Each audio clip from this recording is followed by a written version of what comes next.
नमस्कार दोस्तों। भाग्य बड़ा या कर्म, इस दुनिया में दो तरह के इंसान हैं। एक जो यह मानते हैं कि भाग्य वाग्य कुछ नहीं होता और वे कर्म की प्रधानता में ही विश्वास करते हैं। दूसरे वे लोग हैं जो भाग्यवादी हैं, यानी उनका किस्मत कनेक्शन में पूरा भरोसा होता है। उनका दृढ़ विश्वास होता है कि जो भाग्य या किस्मत में लिखा है वो होके ही रहेगा। यानी इंसान कर्म और भाग्य की दो धुरियों में घूमता रहता है और अंततः दुनिया से अलविदा हो जाता है। आज का युवा भी यही सोचता है कि बिना कुछ किए ही उसे वह सब कुछ मिल जाए जो वह चाहता है। इस विषय पर अक्सर बहस होती रही है कि आखिर कौन बड़ा है, भाग्य या कर्म। अनंत काल से ही ये बहस का विषय रहा है कि कर्म ज्यादा महत्वपूर्ण है या भाग्य। जब अर्जुन ने कुरुक्षेत्र में अपने स्वजनों को युद्ध के लिए अपने सामने खड़ा पाया तो उसका शरीर निस्तेज हो गया, हाथों से धनुष छूट गया, प्राणहीन मनुष्य के समान वह धरती पर गिर गया। तब भगवान श्री कृष्ण ने उसे गीता के कर्म ज्ञान का उपदेश दिया। भागवत गीता में भगवान श्री कृष्ण भी अर्जुन से कर्म करने की ही बात कहते हैं, अर्जुन को कर्म करने का ही उपदेश देते हैं। श्री कृष्ण कहते हैं कि ये अर्जुन, राज्य तुम्हारे भाग्य में है या नहीं ये तो बाद की बात है, परंतु युद्ध तो तुम्हें पहले लड़ना ही होगा, कर्म तो तुम्हें करना ही होगा। एक जंगल के दोनों ओर अलग अलग राजाओं का राज्य था और उसी जंगल में एक महात्मा रहते थे जिन्हें दोनों राजा अपना गुरु मानते थे। उसी जंगल के बीचों बीच एक नदी बहती थी। अक्सर उसी नदी को लेकर दोनों राज्यों के बीच झगड़े फसाद होते रहते थे। एक बार तो बात बिगड़ते बिगड़ते युद्ध तक आ पहुंची। कोई भी राजा सुलह को तैयार नहीं था, सो युद्ध तो निश्चय ही था। दोनों राजाओं ने युद्ध से पहले महात्मा का आशीर्वाद लेने की सोची और पहुंच गए जंगल की उस कुटिया में जहां महात्मा रहते थे। पहले एक राजा आया और उसने महात्मा से युद्ध में विजय का आशीर्वाद मांगा। महात्मा ने कुछ देर उस राजा को निहारा और कहा कि राजन, तुम्हारे भाग्य में जीत नहीं दिखती, आगे ईश्वर की मर्जी। ये सुनकर पहला राजा थोड़ा विचलित तो हुआ, फिर उसने सोचा कि यदि हारना ही है तो पूरी ताकत से लड़ेंगे, परंतु यूं ही हार नहीं मानेंगे, और अगर हार भी गए तो हार को भी औरों के लिए उदाहरण बना देंगे, परंतु आसानी से हार नहीं मानेंगे। ये निश्चय कर वह वहां से चला गया। दूसरा राजा भी जीत का आशीर्वाद लेने महात्मा के पास आया, उनके पैर छुए और विजय श्री का आशीर्वाद मांगा।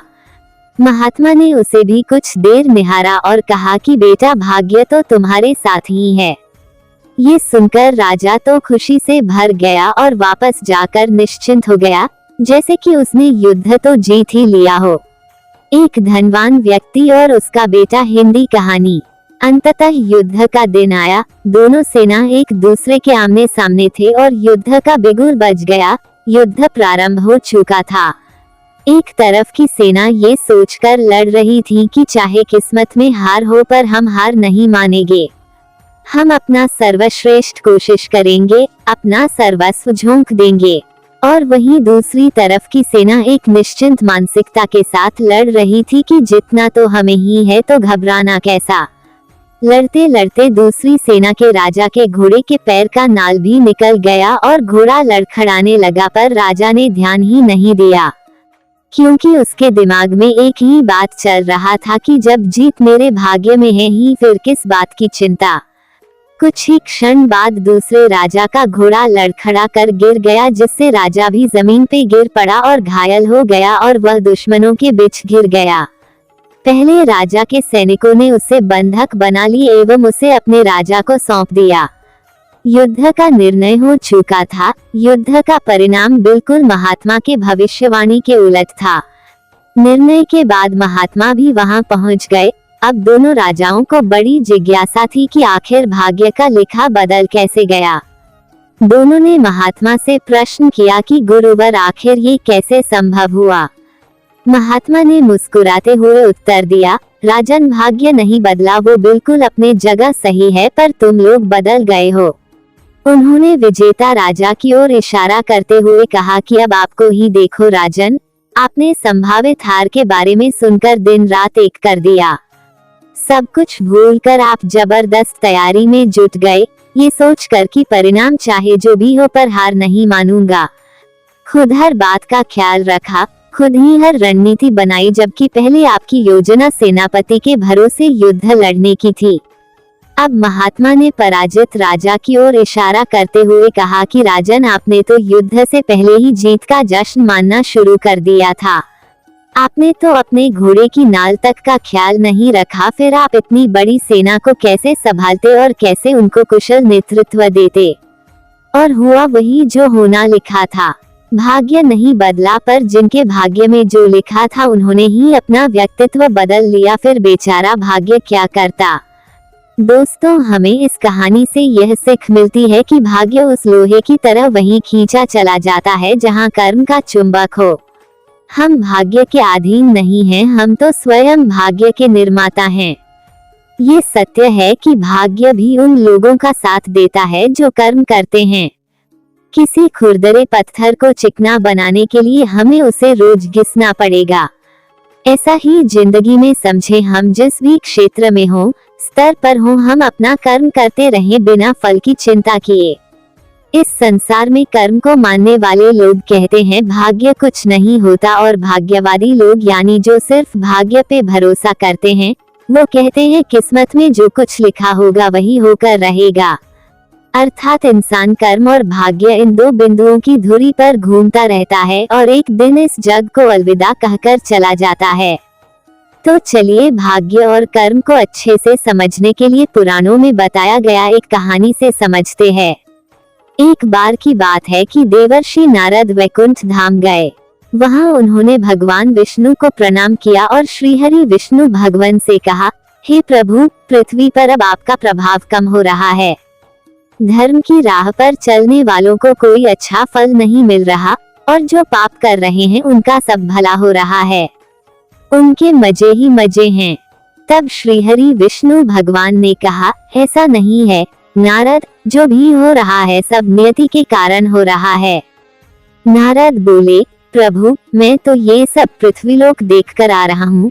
पापियों को अच्छा फल मिल रहा है और भला करने वाले, धर्म के रास्ते पर चलने वाले लोगों को बुरा फल मिल रहा है। श्री विष्णु भगवान ने कहा, नारद, कोई ऐसी घटना बताओ जो तुमने देखा हो। तब नारद जी ने कहा, अभी मैं पृथ्वीलोक के एक जंगल से आ रहा हूँ। मैंने देखा कि वहाँ एक गाय दलदल में फंसी हुई थी। कोई उसे बचाने वाला नहीं था। तभी एक चोर उधर से गुजर रहा था।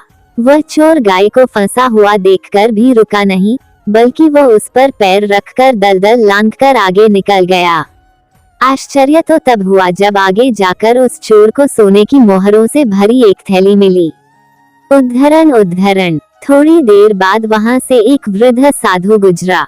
उसने उस गाय को दलदल में फंसा देख उसको बचाने की पूरी कोशिश की।